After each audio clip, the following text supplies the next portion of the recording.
Nous allons maintenant parler de la multiplication d'un binôme par un binôme. Donc, bien que ça peut s'appliquer pour des polynômes par des polynômes, nous allons travailler en secondaire 3 seulement la multiplication de binôme par binôme. On dit le produit de deux expressions algébriques est obtenu en multipliant chacun des termes de l'une des expressions par chacun des termes de l'autre, puis en réduisant ensuite les termes semblables. Qu'est-ce qu'on veut dire par là? Ben, si on prend l'exemple du binôme qui est ici, qui multiplie un binôme, donc deux termes qui multiplient deux termes, chacun des termes du premier devra multiplier chacun des termes du deuxième. Donc, dans les faits, on se retrouvera ici à faire 4 multiplications. Le A multipliera le A de la deuxième expression. Le A multipliera le 2. Le 7 ici, donc le plus 7 multipliera le A. Et le 7 va multiplier le 2. Donc, le dernier terme avec le dernier terme.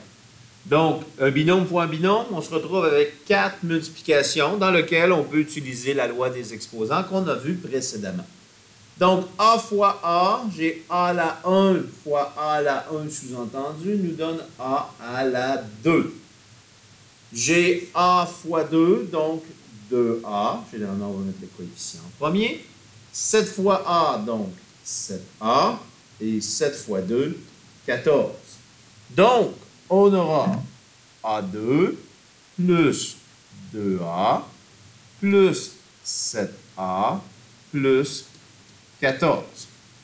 Et là, bon, on se retrouve avec une addition d'expressions algébriques. Donc, on doit partir à la recherche des termes semblables. Ici, il y en a deux termes semblables. Donc, A2 ne peut pas se regrouper avec aucun autre. Par contre, on a le plus A2 qui va aller avec le... pas le plus A2, mais le plus 2A qui va aller avec le plus 7A. Donc, on aura donc A2,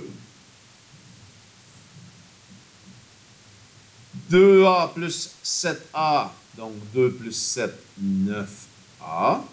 Et le plus 14, ici, le terme constant, va rester tout seul. Donc, on a fait notre multiplication binôme par binôme. L'exemple 2 est, si on peut dire, le piège classique. Donc, vous allez dire, ils sont où les binômes qui sont multipliés ensemble? Donc, ici, x plus 3 au carré a quelle signification?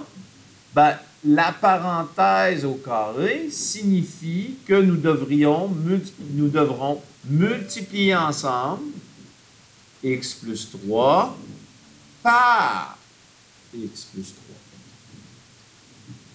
3. Pourquoi je l'appelle le piège? Ben, souvent, il y a des élèves, ils vont voir l'exposant 2 ici, puis ils vont se dire que x plus 3 au carré, ben, ça doit vouloir dire x au carré plus 3 au carré, donc plus 9. Ce qui est complètement faux. Okay? Donc, attention à ça. C'est plutôt un binôme qui multiplie un binôme. Donc, la parenthèse qui multiplie la parenthèse, donc qui se retrouve deux fois multipliée par elle-même. À ce moment-là, on se retrouve encore avec la même procédure que tout à l'heure. Chacun des termes du premier devra multiplier chacun des termes du deuxième. Donc, x fois le x fois le plus 3, 3 fois le x, et 3 fois le 3.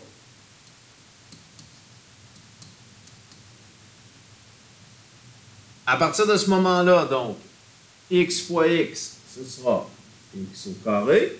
Donc, on additionne les exposants. X fois 3, 3x. 3 fois x, 3x. Et 3 fois 3, 9. Donc, on aura x2 plus 3x plus 3x plus 9. On regroupe nos termes semblables. Donc, je repère ici que 3x va pouvoir aller avec le 3x ici. Donc, on aura x2 plus 6x plus 9, ce qui est mon expression réduite.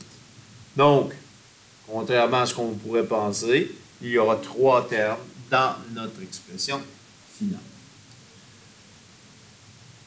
On va voir apparaître souvent de la multiplication dans des contextes algébriques avec des figures géométriques portant des dimensions ou représentées par des polynômes. On va aller avec le problème. On nous dit la longueur d'un rectangle. Donc, je vais l'illustrer ici avec un petit dessin. La longueur d'un rectangle est de 4A plus 1 cm et sa largeur est de A plus 3 cm. On nous demande quelle expression représente l'aire du rectangle.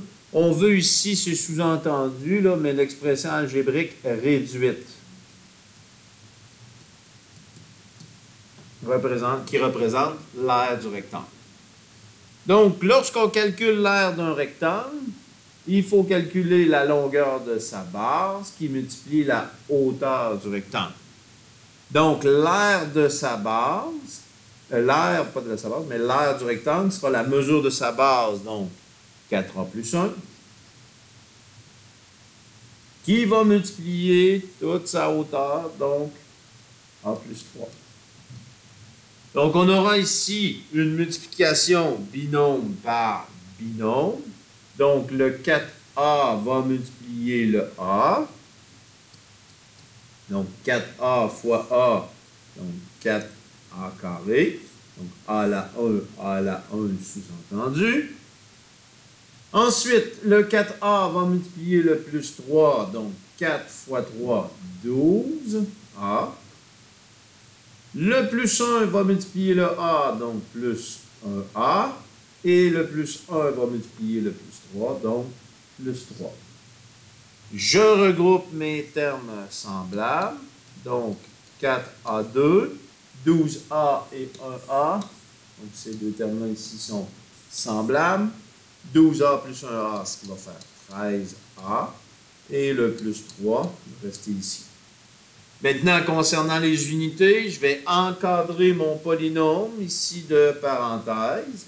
Et puisqu'on avait des centimètres multipliés par des centimètres, ce sera des centimètres carrés. Donc, voici le polynôme qui représente ici l'aire du rectangle. Bien qu'on avait placé ici déjà les dimensions entre parenthèses, il faut toujours faire attention, ce n'est pas le cas dans chacun des problèmes.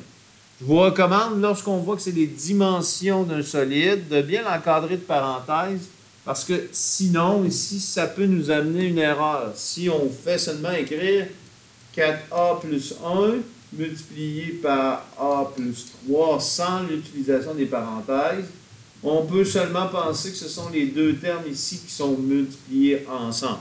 Alors que c'est toute cette dimension-là qui doit multiplier toute cette dimension-là. Donc, ma recommandation est la suivante. Lorsqu'on parle de dimension, que ce soit dans une figure géométrique ou dans un solide, toujours l'encadrer ici de parenthèses et ça va, veut pas déclencher nos habitudes lorsqu'on fait la multiplication algébrique de ce côté. Donc, voici là ma petite recommandation du côté des dimensions. Et puisque j'obtiens une aire ici, je l'encadre de parenthèses et je viens placer mes unités ici à côté.